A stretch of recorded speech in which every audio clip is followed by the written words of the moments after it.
2023년 8월 31일 목요일 새벽 기도를 다 함께 드리겠습니다. 오늘 함께 보실 하나님의 말씀은 시편 34편 말씀입니다. 내가 여호와를 항상 송축하며 내 입술로 항상 주를 찬양하리이다. 내 영혼이 여호와를 자랑하리니 곤고한 자들이 이를 듣고 기뻐하리로다. 나와 함께 여호와를 광대하시다 하며 함께 그의 이름을 높이세. 내가 여호와께 간구하매 내게 응답하시고 내 모든 두려움에서 나를 건지셨도다.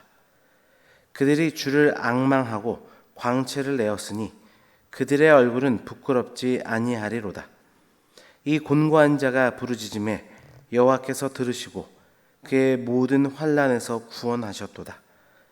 여호와의 천사가 주를 경외하는 자를 둘러 진치고 그들을 건지시는도다. 너희는 여호와의 선하심을 맛보아 알지어다. 그에게 피하는 자는 복이 있도다. 너희 성도들아 여호와를 경외하라. 그를 경외하는 자에게는 부족함이 없도다.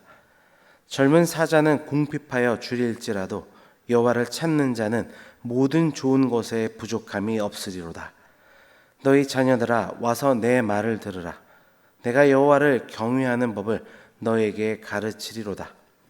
생명을 사모하고 연수를 사랑하여 복받기를 원하는 사람이 누구뇨? 내 혀를 악에서 금하며 내 입술을 거짓말에서 금할지어다. 악을 버리고 선을 행하며 화평을 찾아 따를지어다. 여호와의 눈은 의인을 향하시고 그의 귀는 그들의 부르짖음에 기울이시는도다. 여호와의 얼굴은 악을 행하는 자를 향하사 그들의 자취를 땅에서 끊으려 하시는도다. 의인이 부르짖음에 여호와께서 들으시고 그들의 모든 환난에서 건지셨도다. 여호와는 마음이 상한 자를 가까이 하시고 충심으로 통회하는 자를 구원하시는도다.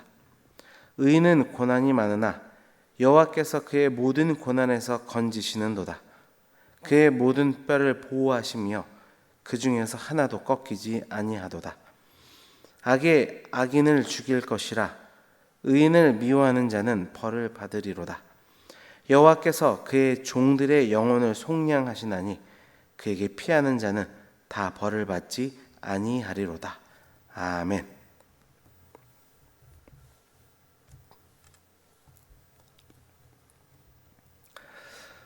시편 34편은 다윗이 아비멜렉 앞에서 미친 채 하다 쫓겨나서 지은 시라는 부제를 가지고 있습니다. 배경은 이렇습니다. 여러분이 잘 아시는 것처럼 다윗은 사울 왕의 시기에 의해 쫓겨다니는 신세가 되죠. 그러다가 블레셋의 가드 왕 아기스에게 망명하게 됩니다. 이 내용이 사무엘상 21장에 기록되어 있습니다. 이스라엘의 적국이자 심지어 그들의 장수인 골리앗을 물리친 것이 다윗이지 않습니까? 그런데도 그가 블레셋으로 망명하게 되었다는 것은 당시 그의 상황이 얼마나 절박했는지를 잘 보여줍니다. 아니나 다를까 아기스 왕의 신하들이 그의 망명에 대해 의심을 먼저 품게 됩니다. 그리고 그의 왕에게 고하게 되죠. 다윗은 그런 상황이 매우 두려웠고 또 그런 가운데 살기 위해서 그들 앞에서 미치광이 행세를 하게 됩니다. 그렇게 죽을 위기에서 극적으로 벗어나게 된 것입니다. 그런 위기의 상황을 벗어난 그때에 다윗이 쫓겨나서 지은 시가 바로 이 시편 34편입니다. 당시 그의 심정은 어떠했을까요? 오늘 본문 함께 살폈는데 그는 비록 생명의 위협을 받는 고난을 당했지만 그 모든 고난이 결국 하나님의 구원을 경험하고 그분의 선하심을 맛보는 기회가 되었다 고백합니다.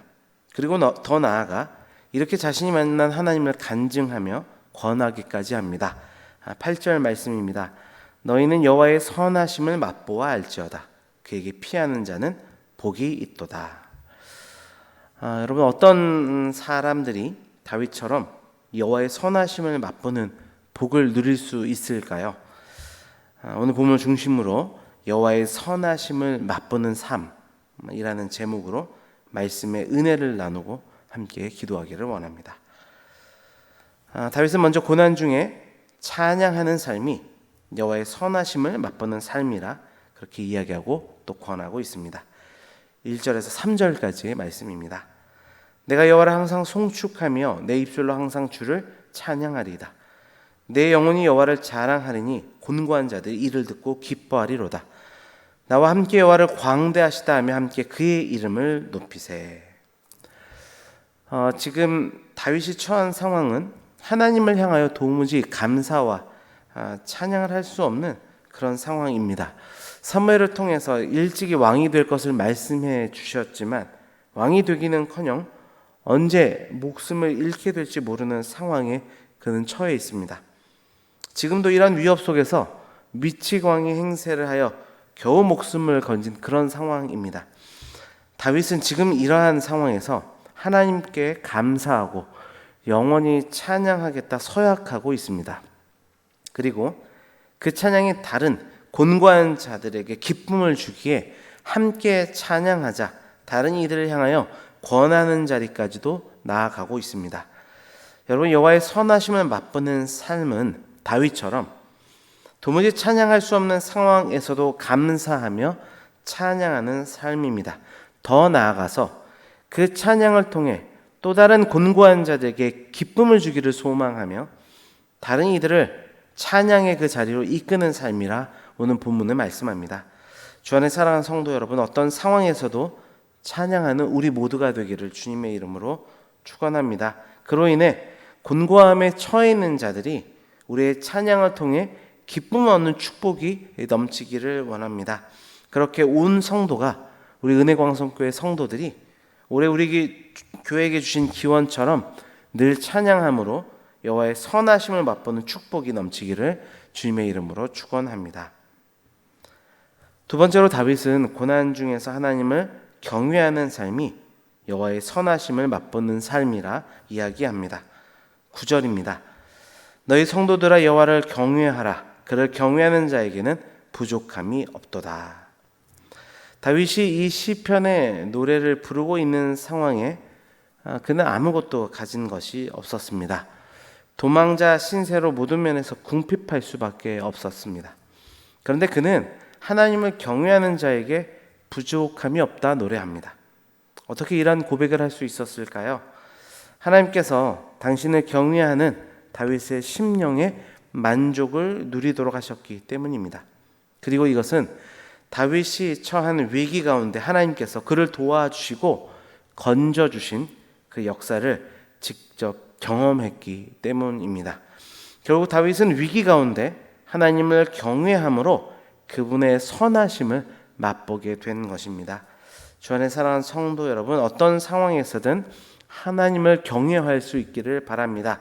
그럴 때 하나님은 그 어떠한 궁핍의 상황 속에서 우리에게 부족함이 없는 만족을 누리게 하실 줄 믿습니다. 다윗이 또한 그렇게 고백하지 않았습니까? 혹 젊은 사자는 궁핍하여 줄일 수 있어도 여호와를 찾는 자는 모든 좋은 것에 부족함이 없을 것이다 말씀했습니다. 이러한 믿음을 가지고 하나님을 경외함으로 그분의 선하심을 삶 가운데 맛보는 축복이 넘치시기를 주님의 이름으로 축원합니다. 마지막으로 다윗은 부르짖는 삶이 곧 여호와의 선하심을 맛보는 삶이 된다 고백합니다. 17절 말씀입니다. 의인이 부르짖음에 여호와께서 들으시고 그들의 모든 환난에서 건지셨도다. 다윗은 의인의 외침을 여호와께서 들으셨고 모든 환난에서 건져주셨다 찬양합니다. 이것은 6절의 반복입니다. 다윗이 이처럼 같은 말을 반복하는 것은 다윗이 자신이 직접 경험하고도 놀라운 분명한 사실이었기 때문입니다. 다윗은 가드왕 앞에서 꼼짝없이 죽을 수밖에 없는 운명에 처했었습니다. 그에게 구원의 희망은 전혀 보이지 않는 상황이었습니다. 그러나 그 가운데 다윗은 부르짖었고 그럴 때 하나님의 놀라운 일들이 일어난 것입니다. 그는 미친 척을 했지만 가드왕 아기스는 이것을 진실로 믿어버린 것입니다. 하나님께서 다윗의 부르짖는 간구를 들으시고 아기스의 눈을 어둡게 하심으로 그를 구원해 주신 것입니다. 다윗이 이것을 경험했기에 거듭 반복하며 기도의 놀라운 능력을 지금 이 노래를 통하여 강조하고 있는 것입니다. 주 안에 사랑하는 성도 여러분, 자신의 힘으로 도무지 해결할 수 없는 불가능한 상황에 놓이게 되었을 때도 절대로 낙심하거나 좌절하지 않기를 바랍니다. 하나님께 부르짖으시기를 바랍니다. 그럴 때 그분의 선하심을 맛보아 아는 역사가 우리의 삶 가운데 분명히 경험될 줄 믿습니다. 부르짖고 기도함으로 그 큰 복을 누리는 우리 모두가 되기를 주님의 이름으로 축원합니다. 기도하겠습니다. 아버지 하나님, 감사합니다. 오늘 주신 이 다윗의 노래를 통하여 여호와의 선하심을 맛보는 삶이 어떠한 삶인지를 깨닫게 하시니 감사합니다. 다윗처럼 고난 중에서도 찬양하는 그 삶을 통하여 우리는 여호와의 선하심을 맛보아 알 수 있게 된다 말씀하셨사오니 아버지, 어떤 위기의 상황 속에서도 주님을 찬양하는 입술이 되게 하여 주옵소서.